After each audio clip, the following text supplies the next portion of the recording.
The news is not particularly festive, it has to be said. I know, it's you guys that have selected these depressing stories. Well, they are the front pages, largely. I'm hoping as we go through both this segment and the morning, our 4 hours together, that we're going to find some good stories. But anyway, we're starting off with, Matt, a story you've picked out. Pension protest, PM faces biggest rebellion yet in New Year vote. Talk us through what's going on here. Well, I've picked out a couple of stories, we'll come to the front page of the Mail later on, that provide very, very little festive cheer for the Labour government.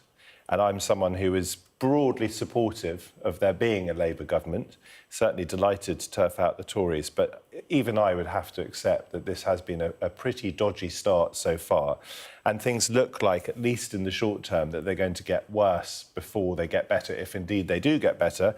And you might expect the government to be attacked from the outside, but now it's facing internal division and disquiet. Why? Well, because of a sequence of unpopular policies. So, for example, the failure to reverse the two-child benefit cap, that upset some, certainly on the left.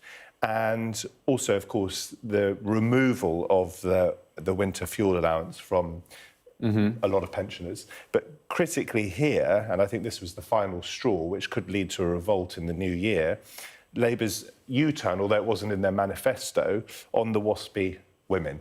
And we saw big-name, high-profile Labour figures before the election lining up in support of these women who believe that they weren't, in fact, were not given appropriate notice of the changing of the state pension age.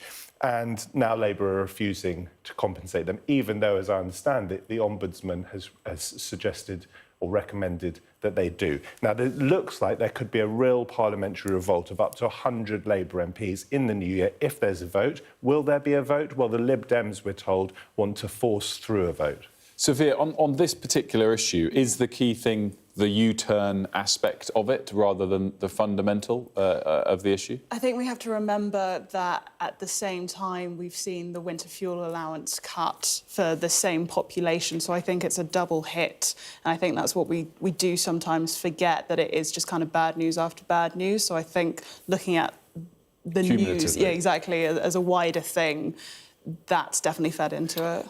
If you were starting from scratch, you might buy Sir Keir Starmer's line that we simply can't afford this as the taxpayer, but we're not starting from scratch. And Starmer and Angela Rayner and others, Yvette Cooper, as I said, were showing solidarity with these women when they're in opposition. And it shows how much tougher it is to be in government, to be in power, to actually have to make these decisions than it is in opposition. And it's no surprise that Liberal Democrats, who of course are themselves in opposition, would like to force through a vote.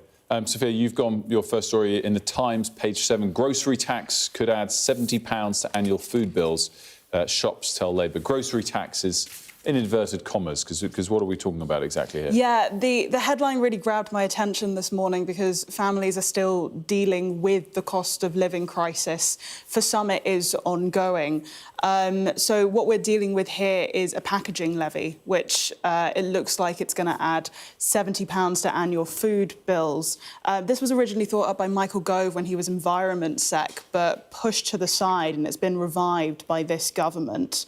The reason I wanted to bring it up is because we've seen about 277,000 people using food banks for the first time this winter. About 50,000 of those are children. And so when we're looking at this kind of number, not everyone is going to be OK. Mm-hmm. I want to emphasise, I think it's a really important story you picked out, because inflation has obviously gone down significantly in the last couple of years or so from that enormous high. But people, I think, my impression is people are really still struggling. And this sort of tax, if it comes through, and you can understand the rationale of it, to try and reimburse councils, which themselves are struggling, will really hit people. And we're told that water bills are going to go up as well. So just because inflation has come down overall from where it was, I mean, it's gone up slightly again recently, does not mean that households are not still facing the pinch. Matt, next story, you've gone for front page of The Sun. Fury, it's not over. Yeah.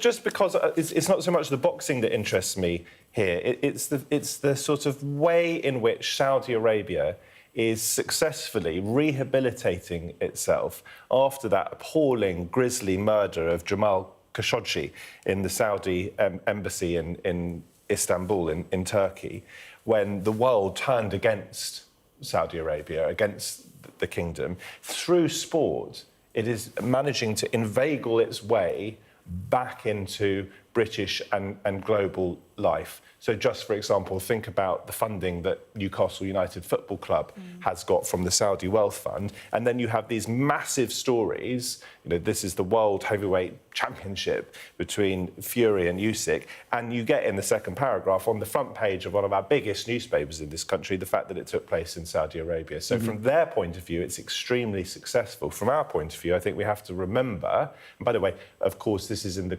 context of Starmer cozying up to Mohammed bin Salman and saying he's going to watch a football match with him. We have to remember that there are huge human rights issues in the kingdom. Boxing and golf, really the two sports where they've really grasped a big foothold, but football certainly one as well. Sophia, Guardian, page 14. Disabled customers put at risk of hardship after banks scrap Lifeline trust accounts. Yes.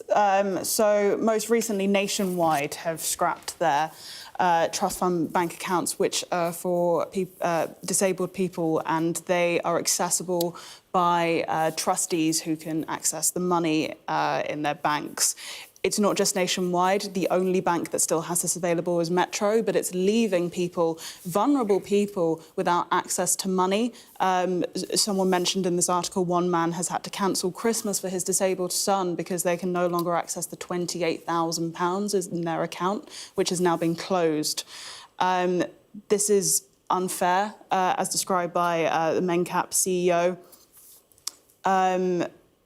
A disabled person is already at financial and digital exclusion risk.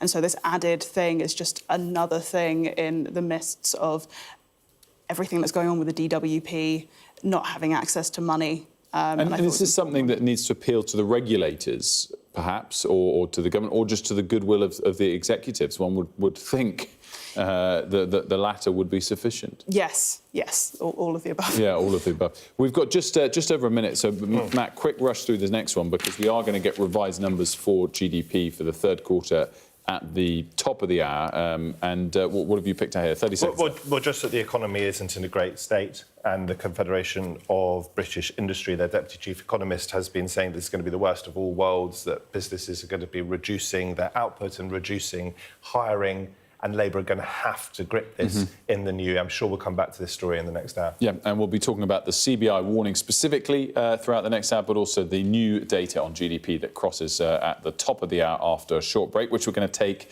next. Guys, great chat, first one, but I plead positive. The first two stories next hour, positive story for this week of all.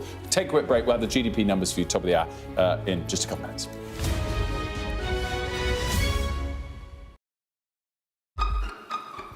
We've got your Sunday mornings